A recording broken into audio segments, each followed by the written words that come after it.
Hoy nos sumergimos en la historia de un hombre que se convirtió en leyenda, un nombre que significa dignidad y lucha en las altas punas de Katak, Pellicho. Y todo arranca con esta frase. ¡Qué frase tan potente! No son solo palabras, ¿eh? Este fue el grito de guerra, la chispa que encendió la esperanza de toda una comunidad. Y esa es la pregunta del millón que vamos a responder hoy. ¿Cómo lo hizo? ¿Cómo un hombre puede inspirar a su gente a enfrentarse a un poder enorme, pero sin violencia? Vamos a meternos de lleno en su historia. Ok, para poder entender a un líder como Pellicho, primero tenemos que entender su mundo, el lugar que lo vio nacer y lo formó. Tratemos de imaginar ese lugar, el aire puro y helado, esas montañas gigantescas que parecen observarlo todo. Esto no es solo un fondo de postal, es un personaje clave en la historia. Fue ahí donde don Peregrino Cáceres Rojas, a quien todos llamaban Pellicho, aprendió unas lecciones que marcarían su vida. Y fíjense qué interesante cómo era él. Sí, era un jinete experto, pero eso casi es un detalle. Lo que de verdad lo definía era su carácter. Esa mirada firme que no se doblegaba y sobre todo un sentido de la justicia que le nacía de adentro. Le enseñaron desde niño que la naturaleza es vida y que cuidar la tierra era en realidad cuidar a su propia gente. Pero, claro, en este mundo tan conectado con la naturaleza, existía una herida muy profunda. Una injusticia que llevaba generaciones marcando a la comunidad. Miren este contraste porque es brutal. Por un lado estaban los comuneros, la gente del lugar trabajando su propia tierra, pero como si fueran extraños, viviendo marginados. Y por el otro, los hacendados, que lo controlaban absolutamente todo con mano de hierro. Pellico creció viendo esto todos los días, y su espíritu simplemente no lo podía aceptar. Y cuando la opresión es tan grande, algo tiene que pasar. Poco a poco, en secreto, la semilla de la resistencia empezó a crecer. A ver, esto no fue algo que surgió de la nada, ¿eh? Fue un proceso, paso a paso. Empezó con reuniones a escondidas, de noche. Contaron con el apoyo de los maestros del pueblo, que sabían que la educación y la unidad eran las únicas herramientas que tenían. Y ahí, en esas reuniones, la voz de un joven Pellicho empezó a sonar más fuerte que las demás. No porque gritara, sino por la convicción que tenía. Y aquí está la clave de todo su liderazgo.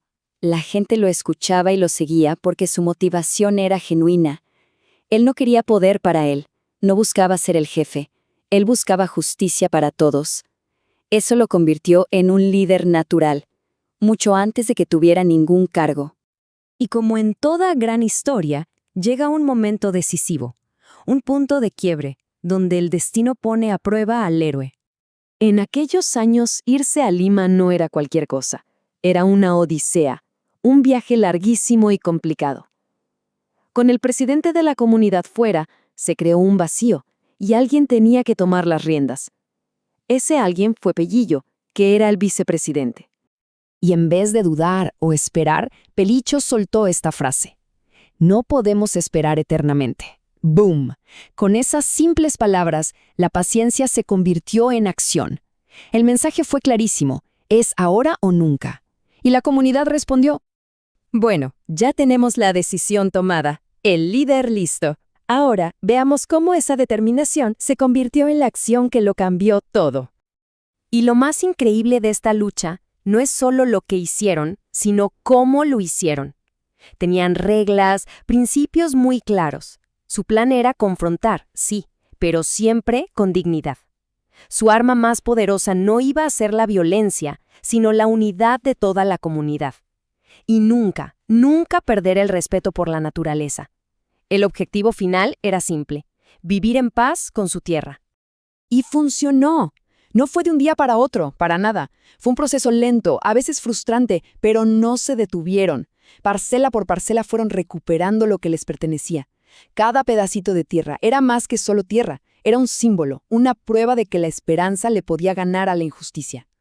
Entonces, después de toda esta lucha, ¿qué nos queda? ¿Cuál es el verdadero legado de este hombre y de su gente? Para Pellicho y la gente de Katak, la palabra justicia tenía un significado diferente. No era un concepto legal en un papel. Era algo que se podía tocar, que se podía sentir. La tierra bajo sus pies. Justicia era el derecho a vivir en su hogar, en armonía, cuidando la tierra como sus abuelos les habían enseñado. Y esa es la gran lección. La historia de Pellicho va mucho más allá de Catac. Es un recordatorio para todos de que el coraje, una comunidad unida y el respeto por los demás y por la naturaleza tienen el poder de cambiar la historia. Y cerramos con esta pregunta, para que nos quede resonando. La lucha de Pellicho ocurrió hace ya varias décadas, pero su espíritu sigue más vivo que nunca. Y nos hace pensar, ¿dónde se están librando estas batallas por la justicia hoy? ¿Y quiénes son esos pellichos anónimos que las están liderando?